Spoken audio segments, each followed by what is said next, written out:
नमस्ते दोस्तों, आज हम देख लेते हैं बीपीएससी असिस्टेंट प्रोफेसर का सिलेबस। पिछले वीडियो में मैंने आपको चौथी इकाई तक का जो पूरा सिलेबस है वो बता दिया था। अब हम देखते हैं इकाई 5 में क्या दिया गया है। तो इसमें है हिंदी कविता का रीतिकालीन साहित्य। हिंदी कविता का रीतिकालीन साहित्य, इसमें पॉइंट वाइज दिए हुए हैं। रीतिकाल की सामाजिक, राजनीतिक, आर्थिक पृष्ठभूमि, रीति शब्द की व्याख्या, रीतिकाल की प्रवृत्तियाँ, रीतिकाल का मुक्तक एवं प्रबंध काव्य। अगला पॉइंट है रीति काव्यधारा की प्रमुख प्रवृत्तियाँ एवं प्रमुख कवि। केशव, चिंतामणि, पद्माकर, सेनापति, इन कवियों के बारे में हमें जानना है, पढ़ना है। इनकी जो समस्त रचनाएं हैं, जीवन परिचय, ये सभी देखना है। इसके बाद है रीति सिद्ध काव्यधारा के प्रमुख प्रवृत्तियाँ एवं प्रमुख कवि और बिहारी। इसमें रीति सिद्ध में केवल एक ही कवि हैं, बिहारी, तो इनके बारे में जानना है। रीति काव्यधारा की प्रमुख प्रवृत्तियाँ एवं प्रमुख कवि, इनमें हैं घनानंद, आलम, बोधा, ठाकुर एवं राष्ट्रीय चेतना के कवि भूषण। इसके बाद है रचनाएं, तो केशव, रामचंद्रिका, केशव की जो रामचंद्र का है, से अंगद, रावण संवाद के बारे में पढ़ना है।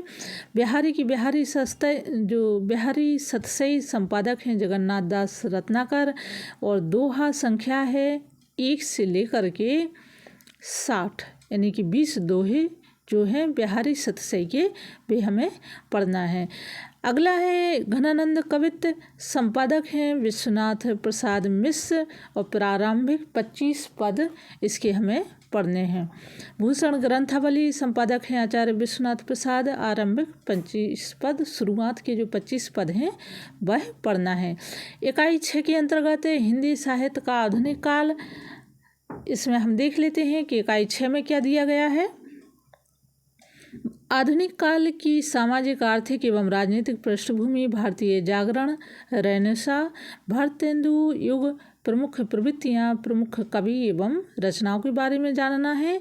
द्विवेदी युग की प्रमुख प्रवृत्तियाँ एवं रचनाएं तथा छायावाद भी इसी में दिया गया है। इसका सीमांकन यानी कि समय सीमा, नामकरण एवं परिवेश, यानी कि छायावाद की समय क्या परिस्थितियाँ थीं, क्या परिवेश था।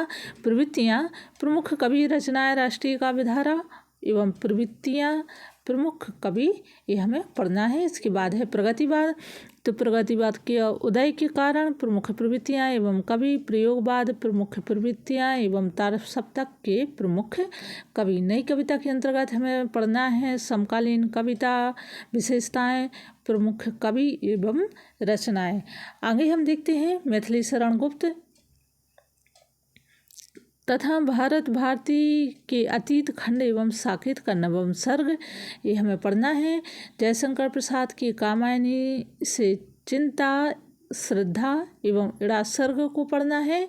निराला की राम की शक्ति पूजा, बादल राग, जागो फिर एक बार कविताएं पढ़ना है। दिनकर की परशुराम की प्रतीक्षा, कुरुक्षेत्र का 7वां सर्ग पढ़ना। अज्ञेय की असाध्य बीड़ा, नदी के द्वीप, और केदारनाथ अग्रवाल के फूल नहीं रंग बोलते हैं कविता संग्रह, और दुष्यंत कुमार का साए में धूप जो गजल संग्रह है उसको पढ़ना।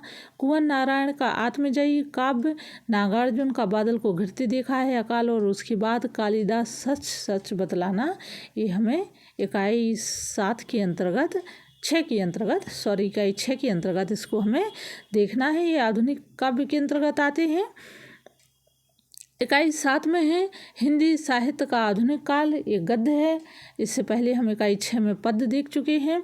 तो इसमें हमें क्या पढ़ना है, हिंदी गद्य का उद्भव और विकास, भारतेंदुगीन गद्य की प्रवृत्तियाँ एवं प्रमुख रचनाकार, आचार्य महावीर प्रसाद द्विवेदी एवं सरस्वती पत्रिका का हिंदी गद्य के विकास में योगदान।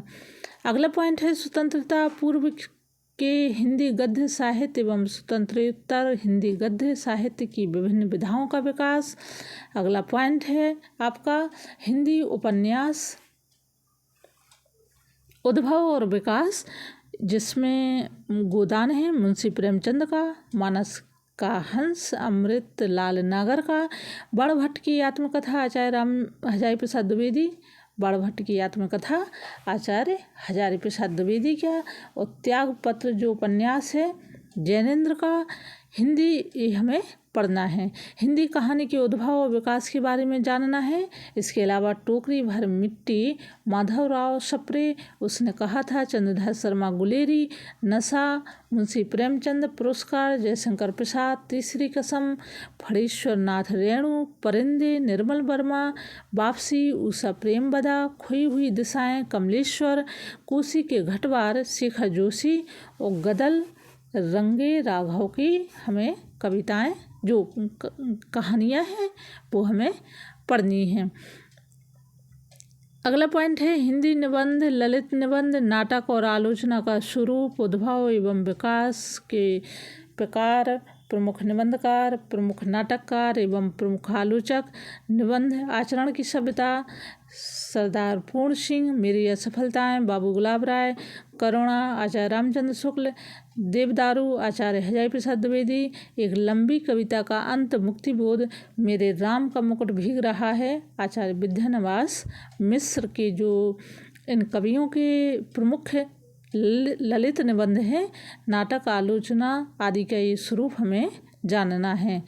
आचार्य रामचंद्र शुक्ल की आलोचना पद्धति, आचार्य नंद दुलारे वाजपेयी की आलोचना पद्धति, आचार्य हजारी प्रसाद द्विवेदी की आलोचना पद्धति, डॉक्टर नगेंद्र की आलोचना पद्धति, अंधेर नगरी जो भारतेंदु हरिश्चंद्र द्वारा रचित है, चंद्रगुप्त जयशंकर प्रसाद द्वारा लिखित, लहरों के राजहंस मोहन राकेश, अंधा युग धर्मवीर भारती, कोणार्क जगदीश चंद्र माथुर, इनके बारे में हमें पढ़ना है। इनकी संपूर्ण जो विस्तृत जानकारी है वो हमें देखनी होगी। गद्य की अन्य विधाओं के अंतर्गत रेखाचित्र, संस्मरण, आत्मकथा, यात्रा वृत्तांत, डायरी, रिपोर्टाज एवं पत्र साहित्य का स्वरूप, उद्भव एवं विकास एवं इन कथेतर गद्य विधाओं की प्रमुख रचनाकार रचनाएं, महादेवी वर्मा के पथ के साथी, संस्मरणात्मक रेखाचित्र, अज्ञे का अरे यायावर रहेगा याद, यात्रा वृत्तांत पढ़ना है। इकाई 8 के अंतर्गत है काव्यशास्त्र, भारतीय काव्यशास्त्र की अवधारणा, काव्य हेतु, काव्य प्रयोजन, शब्द शक्ति, रस संप्रदाय, रस का स्वरूप, रस निष्पत्ति, साधारीकरण, रस के प्रमुख प्रकार, अलंकार सिद्धांत, अलंकारवादी आचार्य और अलंकारों के प्रमुख प्रकार, ध्वनि सिद्धांत को भी देखना है। रीति सिद्धांत, काव्य के गुण, काव्य के दोष, वक्रोक्ति सिद्धांत, औचित्य सिद्धांत, इसको भी देखना है। इसके अलावा पाश्चात्य काव्य सिद्धांत के अंतर्गत हमें जाना है प्लेटो को काव्य सिद्धांत, अरस्तु का अनुकरण एवं विरेचन सिद्धांत, लॉन्जाइनस का उदात्त सिद्धांत, विलियम वर्ड्सवर्थ का काव्य भाषा सिद्धांत, कॉलेरिज का कल्पना सिद्धांत और टी.एस. इलियट का परंपरा का सिद्धांत एवं निर्वैयक्तिकता का सिद्धांत भी हमें पढ़ना है। स्वच्छंदतावाद, काव्य का अन्य कलाओं से संबंध, बिंब एवं प्रतीक, महाकाव्य, गीति काव्य और दृश्य काव्य का स्वरूप भी पढ़ना है। तो ये अपनी इकाई जो है 8 इकाई के अंतर्गत काव्यशास्त्र में भारतीय काव्यशास्त्र के अलावा पाश्चात्य काव्यशास्त्र की भी हमें कुछ पॉइंटों पर ध्यान देना है। इकाई 9 में हम देखते हैं कि मध्य प्रदेश का हिंदी साहित्य, क्योंकि ये जो सहायक प्राध्यापक मध्य प्रदेश असिस्टेंट प्रोफेसर मध्य प्रदेश लोक सेवा आयोग द्वारा आयोजित की गई है, तो यहाँ पर मध्य प्रदेश का हिंदी साहित्य भी उन्होंने रख दिया है इकाई 9 के अंतर्गत। इसमें हम देखते हैं कौन कौन से पॉइंट हैं। नंबर 1 पॉइंट पर है मध्य प्रदेश का हिंदी साहित्य एवं प्रमुख रचनाकार। नंबर 2 पॉइंट है प्रमुख कवि माखनलाल चतुर्वेदी, जिसमें कैदी और कोकला, बलीपंथी के लिए, पुष्प की अभिलाषा, सुभद्रा कुमारी चौहान, वीरों का हो कैसा हो बसंत, झांसी की रानी, जलियांवाला बाग में बसंत, बालकृष्ण शर्मा नवीन का विप्लव गान, कुछ ऐसी तान सुनाओ, शिव मंगल सिंह सुमन, तूफानों की ओर घुमा दो नाविक, मिट्टी की बारात, पर आँखें नहीं भरी, भवानी प्रसाद मिश्र, सतपुड़ा के घने जंगल, सन्नाटा, गीत फरोश। इसके अलावा हैं श्री कृष्ण सरल, मैं फूल नहीं कांटे अनियारी लिखता हूँ, मैं अमर शहीदों का चारण, देश से प्यार और शहीद, मुक्तिबोध, कहने दो उन्हें जो यह कहते हैं और ब्रह्म राक्षस। शरद जोशी की प्रतिनिधि व्यंग रमेश चंद्र शाह अकेला मेला उनकी ये डायरी है। और इसके अलावा है अंतिम पॉइंट, मध्य प्रदेश की प्रमुख हिंदी सेवी साहित्यिक संस्थाएं, मध्य प्रदेश साहित्य अकादमी, मध्य प्रदेश हिंदी ग्रंथ अकादमी, निराला सृजन पीठ, मुक्तिबोध सृजन पीठ, प्रेमचंद सृजन पीठ, तुलसीदास अकादमी। तो इन सब के बारे में हमें जानना है। और जितने भी इसमें कवि दिए हुए हैं ये मध्य प्रदेश के ही कवि हैं और इनकी जो रचनाएं हैं उनको भी पढ़ना है। अब आता है अंतिम इकाई अपनी जो लास्ट में है 10 इकाई 10। तो अंतिम इकाई में क्या दिया है, लोक साहित्य एवं जनजातीय साहित्य कि मध्य प्रदेश में लोक साहित्य का विकास कितना हुआ है उसके बारे में जानना, उनकी संपूर्ण जानकारी रखना। तो पॉइंट में दिया है, ये नंबर 1 पर है मध्य प्रदेश का लोक साहित्य, जिसके अंतर्गत हैं लोक कथाएँ, लोकगीत, लोक गाथाएँ, लोकनाट, लोक कहावतें एवं प्रकीर्ण साहित्य। प्रकीर्ण का मतलब होता है विस्तृत साहित्य। मालवा का लोक साहित्य प्रमुख कवि और रचनाएं, निवाड़ी का लोक साहित्य प्रमुख कवि और रचनाएं, बुंदेलखंड का लोक साहित्य प्रमुख कवि और रचनाएं, बघेली का लोक साहित्य प्रमुख कवि और रचनाएं। इसके अलावा है लोक कलाओं के संरक्षण में शासकीय संस्थाओं की भूमिका।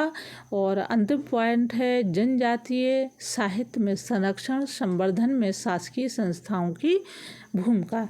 तो ये आपका हो गया मध्य प्रदेश असिस्टेंट प्रोफेसर का जो सिलेबस है।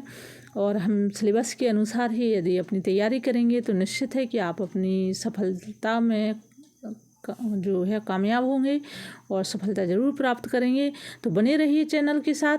अब हम अगले वीडियो में इकाई बार आपको जो है प्रश्नोत्तर और जो भी मेरे पास जानकारी है विषय सिलेबस से संबंधित, टॉपिक से संबंधित, वो आपको इस चैनल के माध्यम से मैं देती रहूँगी। तो चैनल पर बने रहिए और अपना भरपूर सहयोग दीजिए मुझे, तो मैं आपको अच्छे से अच्छी वीडियो दे सकूं। आज के लिए इतना ही। नमस्कार।